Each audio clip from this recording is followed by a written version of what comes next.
Hey guys, welcome to the Liberal Hive Mind, a channel solely focused on exposing the abundant hypocrisy of the left. Alright, so I'm sure you guys saw what happened in New York City. A young self-described socialist candidate beat Andrew Cuomo in the Democrat primary. The slow march to socialism in the DNC continues. But yeah, of course the internet's abuzz and there's all kinds of talks of New York City is ruined. It's game over. Oh, the horror. Which, to a certain extent might be true, but I'll tell you, I'm not exactly panicking because this, like every other time, well, it's just going to be a self-fulfilling prophecy of socialist failures. What do you think's going to happen, folks? And secondly, are you really surprised? I mean, we've been talking about this for years. This is the future face of the Democrat Party. You might as well get used to it. The Andrew Cuomos of the past no longer stand a chance. This is Alexandria Ocasio-Cortez's party. This is Zoran Mamdani's new Democrat Party. In other words, it's the party of the grifter and the fraud. Privileged kids grifting off socialism. Well, I'm pretty sure that's exactly what's going on here. Let me give you guys the update. We got some stuff to get into, so let's roll the tape. All right, folks. So this guy won. I'm Zoran Mamdani, and as mayor, I will create a network of city-owned grocery stores. It's like a public option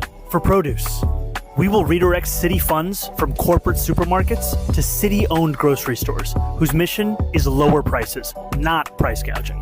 These stores will operate without a profit motive or having to pay property taxes or rent. Yup, a far-left socialist whose main campaign pledges were taxing billionaires, driving all the most productive, successful, wealthy people out of the state of New York, I guess sending them to the new Wall Street of the South known as South Florida, a continuation of what we saw during COVID. So plan number 1, scare all the money away. Plan number 2 is socialist-style grocery stores. Yeah, I'm sure that's going to be great for all the small businesses, having a state-run operation come in and set price controls. Again, leftists just don't seem to understand. They're going on and on about how New York is so expensive, it's all corruption, it's just corruption. As if the random Dominican guy who's running a freaking bodega around the corner is a capitalist pig who's price gouging people. No, you live in freaking New York City. It's the most desirable big city in the world. In a lot of ways, it's the center of the cultural and business world. And so yeah, when there's so much demand and finite land, considering New York is built on the island of Manhattan, well then rent's gonna be crazy high. But no, here come the communists. They're gonna save the day by putting all the small business people out of frickin' business and coming in with some central planning, state-run grocery store monstrosity. This is going to be a disaster. But then we've got the third key proposal, rent freezes. Yeah, because nothing says free markets like, again, government price controls, this time on rent. Ooh, sorry landlord. Have interest rates climbed and therefore your expenses on your investment, forcing you to have to increase your rent? Ooh, well, sorry, we're controlling the rent, and you're now forced to what? I don't know, go bankrupt, sell the property, go out of business. Complete idiocy. And now many people must be thinking, well, how did New Yorkers fall for this? Can't they see the writing on the wall? Well, no, they can't. No, this is the privileged trust fund baby worldview that's been allowed to continue with very little pushback. And so yeah, this is what you get. It's the new face of the party. The majority is not afraid of migrants,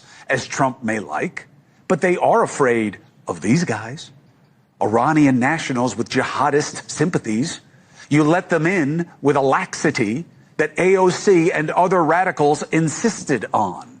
And the far left is actively embracing people who are the enemy. And I'm not picking on AOC. I respect her success. I just think that she's killing her party. She is a deranged form of Democrat. And I'm pointing her out because she's at the top of the food chain. AOC is popular because extremism drives social media and magnifies minorities. Pissing people off pays off. But radicals keep missing the rational majority. AOC and the radical left are the party of 20% when the country is the other 80%. Only 4% say Iran getting a nuke is not important. Only 18% say that men who identify as women shouldn't play in women's or girls' sports. Only 1 in 3 voters say foreign students who support terrorists should stay here. Only 16% of Americans want deportations to stop. Only 27% of voters support abolishing ICE. And forget about defunding the police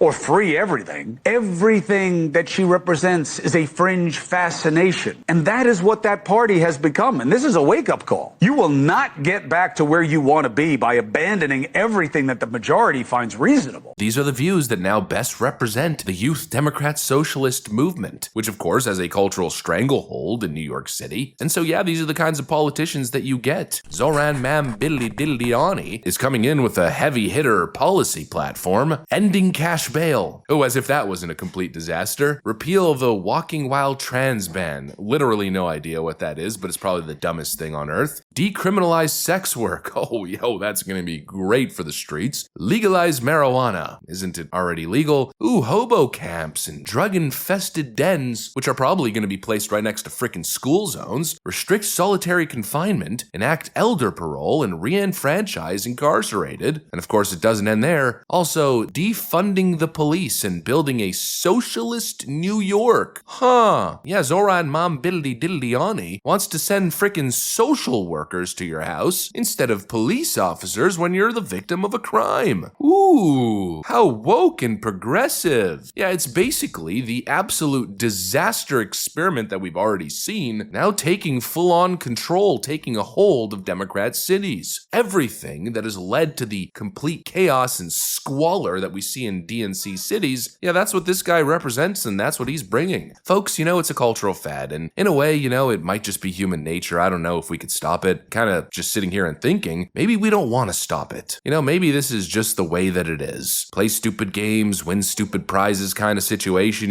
just let New York City have their socialism, let them scare away the rich and all the productive business members, let them enact central planning and price controls, taking this young guy to sell this vision with all his quirky little TikTok ads, saying all the stuff that makes you feel all warm and fluffy inside, and then just as per usual, let it end in disaster. That's likely what's gonna happen here. You can't make New York City vote your preferred way. No, this is what they want. This is the electoral will of the privileged, metropolitan, white elite class. They're going full-on radical socialist because that's what's currently in. None of this is genuine. In fact, this Mamrani character, this Mambandingo character, well, he's the perfect embodiment of the trend. From what I understand, he's a trust fund baby, born in a wealthy Indian family, where his family seems to have some ties in Ghana, probably running some sort of exploitative business there. And so we've got another privileged trust fund baby who's now doing the socialist grift. Eric Adams calls him a snake oil salesman. How can someone vote for this? He's a snake oil salesman. He will say and do anything to get elected. Think about this for a moment. He wants to raise tax on 1% of New York's high-income earners. As the mayor, you don't have the authority to do that. You know who has the authority to do that? An assemblyman, which he is. He wants to do free buses. He could have done it at assemblyman. He doesn't understand the power of government and how you must making sure you improve your economy, raise the standard of living, and this is what we've done in the city. We got another fake leftist fraud who presents himself as a Muslim on one day. Yeah, just your typical genuine Muslim guy who's all for, quote, queer liberation, whatever the frick that means. But then the next day, he's at a Sikh temple, and then the next day, he's Hindu. भाइयों और बहनों, इस election में सिर्फ 20 दिन बचे हैं और चॉइस मेरे और एंड्रू कोमो के बीच में है. Yeah, I'm sure he's a real, genuine, trustworthy figure, and this whole thing's gonna end just spectacularly for New York City. We're walking into the new golden age of NYC, folks. I can't envision a single unintended consequence in this new socialist ordeal. Honestly, I don't care. Let him have it. This is the new face of the Democrat Party. AOC and all her Disney friends. The party is going to collapse. It's going to implode within itself. The lunatics have essentially taken over the asylum. Anyways, that's pretty much what I got for you guys on this one. Hopefully you've enjoyed the video. If you did, make sure to leave a like and possibly subscribe. Thanks for watching, and I'll see you on the next one.